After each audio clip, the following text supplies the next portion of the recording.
Hello students, good morning. Once again I welcome you in the today's science class. As you know, last time we studied about the causes of friction or now today we are going to start our one new topic, that is the kinds of friction. Please try to understand, that is the kinds of friction. इसका मतलब ये है कि अपने पास common वे में जिसको अपन friction बोलते हैं वो भी बहुत सारी टाइप्स के होते हैं और उसमें कुछ नेम अपने पास आ रहे हैं। फर्स्ट जो फ्रिक्शन होता है उसका नेम होता है बेटा static friction, that is static friction. Second number होगा आपका that is sliding friction, sliding friction. और थर्ड नंबर होगा आपका that is the rolling friction, that is rolling friction. ये थ्री टाइप के फ्रिक्शंस अपने पास होते हैं फिजिक्स के अंदर। जो चैप्टर आप पढ़ रहे हैं ये फिजिक्स के अंदर आता है और साइंस के अंदर थ्री, जो आप साइंस पढ़ रहे हैं उसमें थ्री साइंस ब्रांचेस के चैप्टर मिक्स होते हैं उसमें, केमिस्ट्री, फिजिक्स और बायो। तो ये चैप्टर अपना फिजिक्स के अंदर आता है। तो फर्स्ट हम इनमें से एक एक फ्रिक्शन के बारे में हम समझने की कोशिश करते हैं और इसके लिए पहले हम एक एक्टिविटी फॉलो करते हैं। उस एक्टिविटी में देखिए बेटा क्या समझाना चाह रहे हैं हम आपको।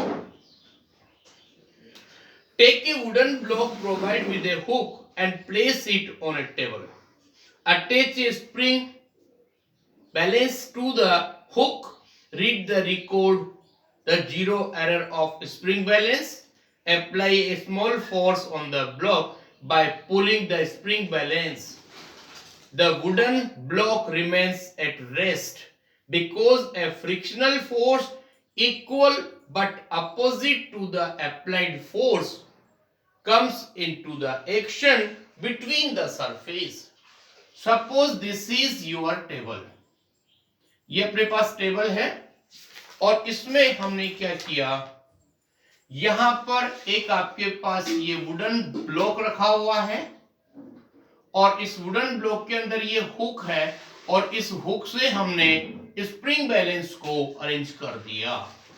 स्प्रिंग बैलेंस एक स्पेशल टाइप की बैलेंस होती है जो फिक्स नहीं होती है, मूवेबल होती है और बीच में यहां पर एक पॉइंटर होता है और यहां पर उसकी रीडिंग नोट कर ली जाती है। इस तरह का अरेंजमेंट स्प्रिंग बैलेंस में होता है और यहां भी पकड़ने के लिए एक हुक का अरेंजमेंट होता है। ये इस तरह की बात होती है, तो इसको बोलते हैं हम wooden block, that is the wooden block. ये आपके पास होगा what is spring balance, spring balance. Okay, अब सुनिए, जैसे ही आप इसको पकड़ के खींचने की कंडीशन में आएंगे लेकिन इसको मूव नहीं होना चाहिए, उस कंडीशन में फर्स्ट जो आप इसकी रीडिंग नोट करेंगे, क्योंकि इसमें क्या है कि जैसे आप इसको मतलब स्प्रिंग बैलेंस को खींचने के लिए शुरू करेंगे तो उसमें क्या होगा, ये टाइट खिंच जाएगी और यहां पर कुछ रीडिंग आएगी। उस टाइम पर ये वुडन ब्लॉक मूव नहीं करेगा, लेकिन उससे थोड़ा सा भी अगर आपने फोर्स अप्लाइड किया तो आगे मूव कर सकता है। लेकिन उस कंडीशन में जो आपका यहां पर दोनों सरफेस के बीच में जो फ्रिक्शन होगा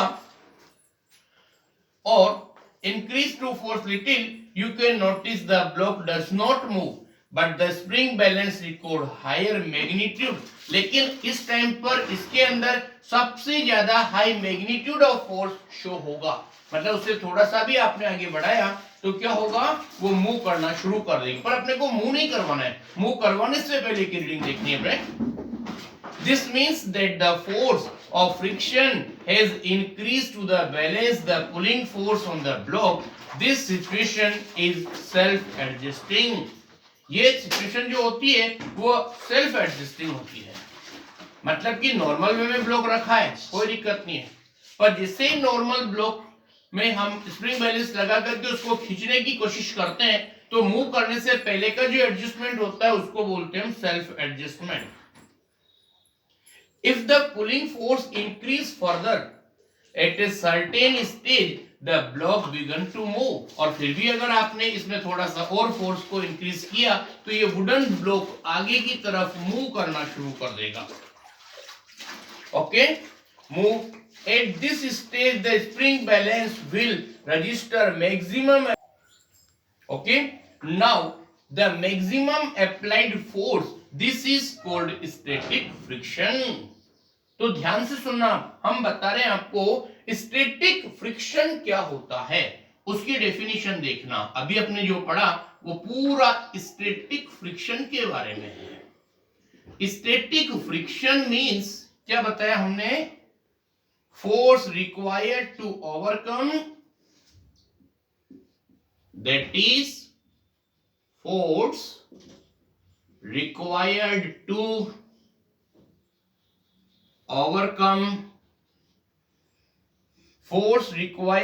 overcome friction at the instant an object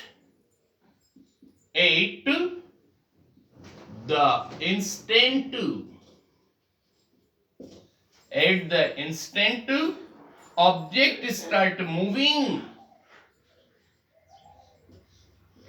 Object start moving from rest. इसमें एक बात ध्यान रखना, जहां भी फ्रॉम रेस्ट लिखा होगा तो वहां फ्रिक्शन के बारे में पूछा जाए तो उसको ध्यान रखना स्टैटिक फ्रिक्शन की बात हो रही है.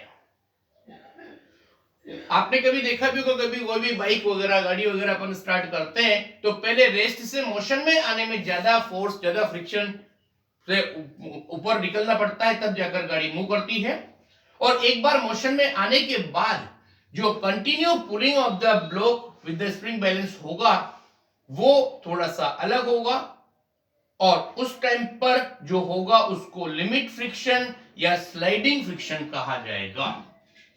मतलब इसमें फ्रॉम द रेस्ट से जैसे ही गाड़ी को, कोई भी ऑब्जेक्ट को आप मोशन में लेंगे तो जो उससे पहले मूव होने से पहले का जो फ्रिक्शन होगा उसको स्टैटिक फ्रिक्शन बोलते हैं. उसके बाद जो होगा आपके पास the force required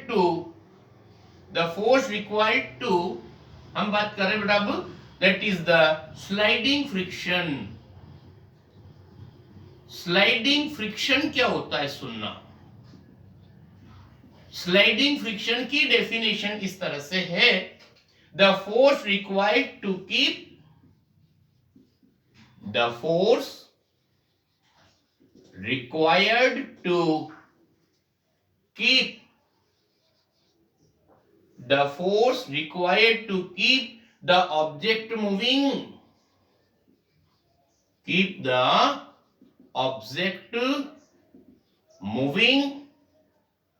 with the same speed,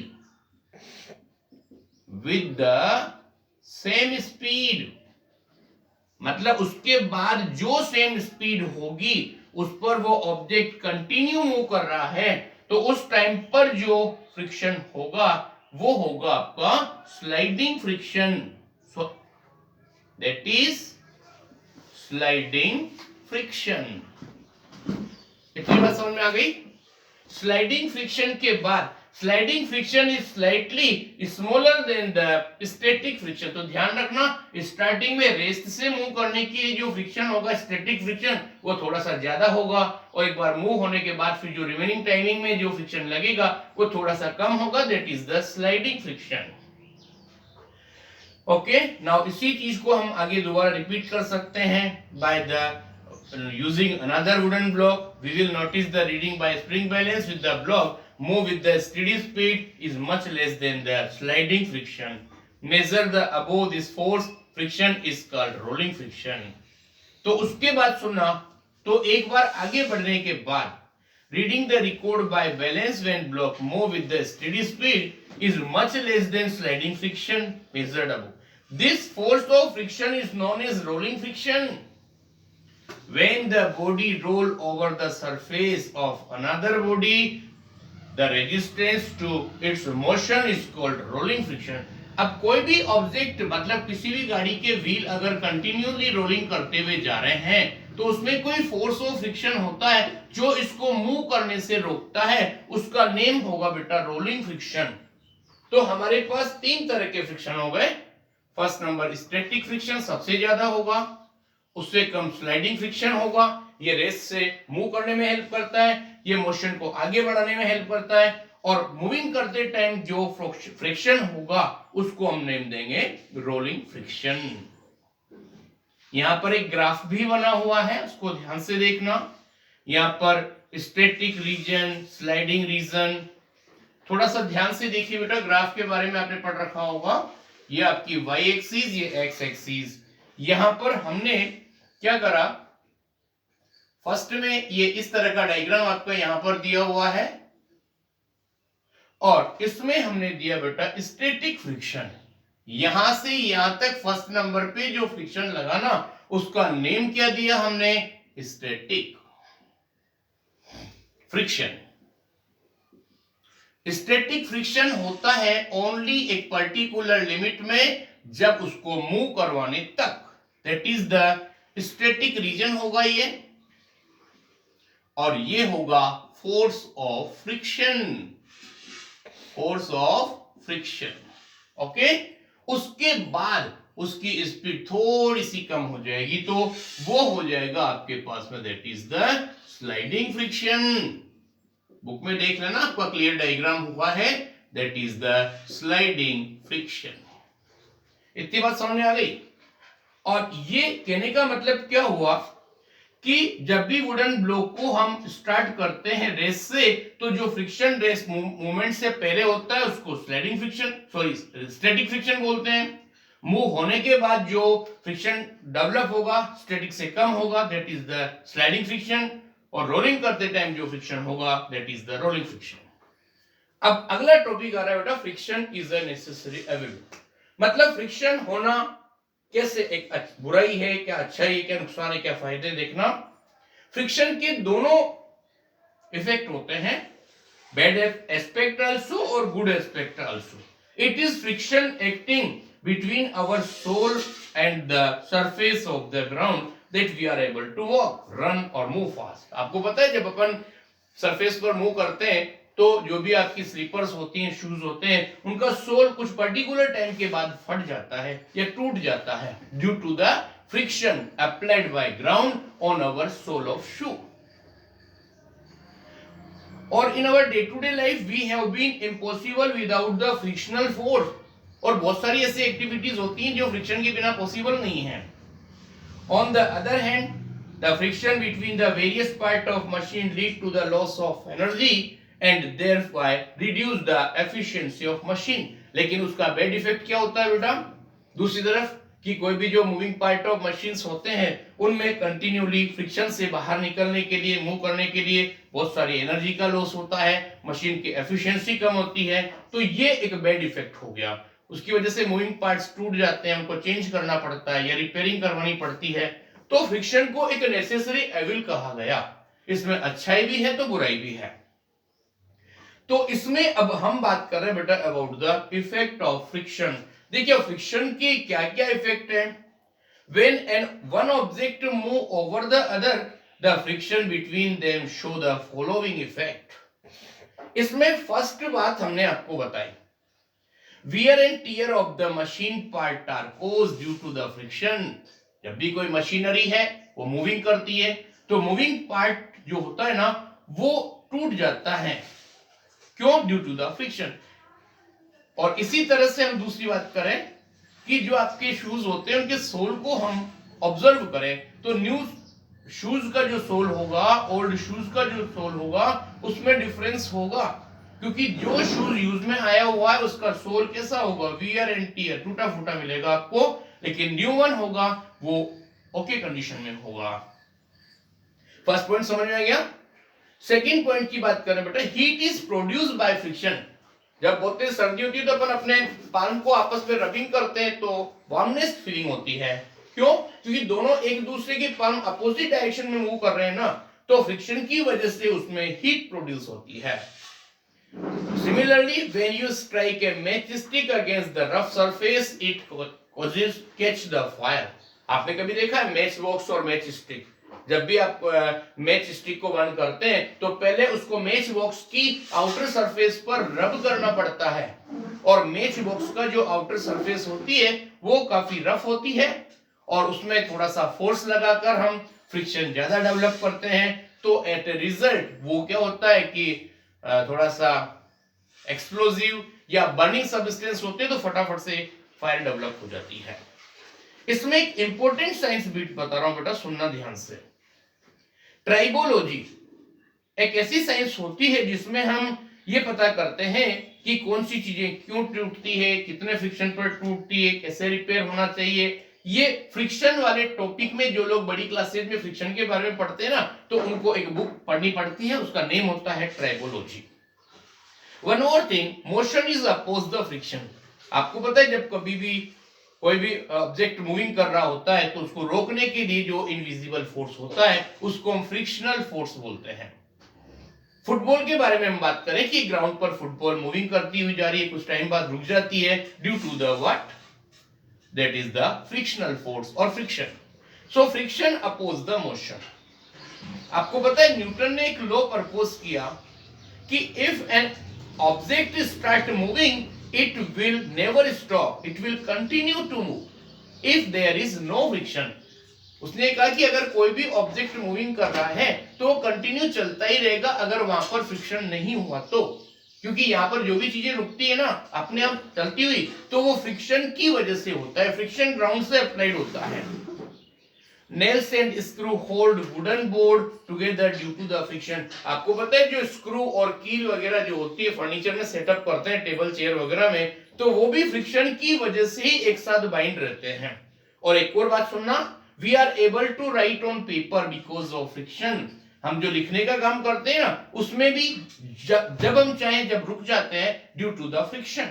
friction नहीं होता तो काफी ट्रबल होती, और ज्यादा अगर फ्रिक्शन है तो आप लिख नहीं पाएंगे। इसका एग्जांपल है writing on the glazed paper और वेक्स्ड पेपर। किसी भी पेपर पर अगर मोम वगैरह गिर जाता है, कोई ऑयली सब्सटेंस होता है, तो उस पर लिखना काफी टिपिकल होता है। Next one, we are able to walk on the road because there is a frictional force acting between the ground and the sole of our shoe. और अपना चलना भी इसीलिए पॉसिबल होता है क्योंकि एक स्टेप से दूसरा स्टेप आगे बढ़ाने पर क्या होता है कि हम इजीली चल सकते हैं। आप अर्थ से बाहर निकल के देखिए स्पेस में, वहां पर कभी आपने देखा हो तो वाटर के अंदर जो लोग होते हैं गोताखोर वगैरह, या स्पेस के अंदर जो स्पेसमैन होते हैं, वो ऐसा लगता है जैसे वहां पर फ्लोटिंग कर रहे हो, स्विमिंग कर रहे हो, क्योंकि वहां पर फ्रिक्शन इतना नहीं होता है जितना यहाँ पर होता है, या हो सकता है ना हो। तो ये कुछ बातें हैं, that is the effect of the friction. Okay, now this is enough for today, और tomorrow we will study about the fluid friction और friction due to the liquid and gases. Up to this is enough. Thank you very much.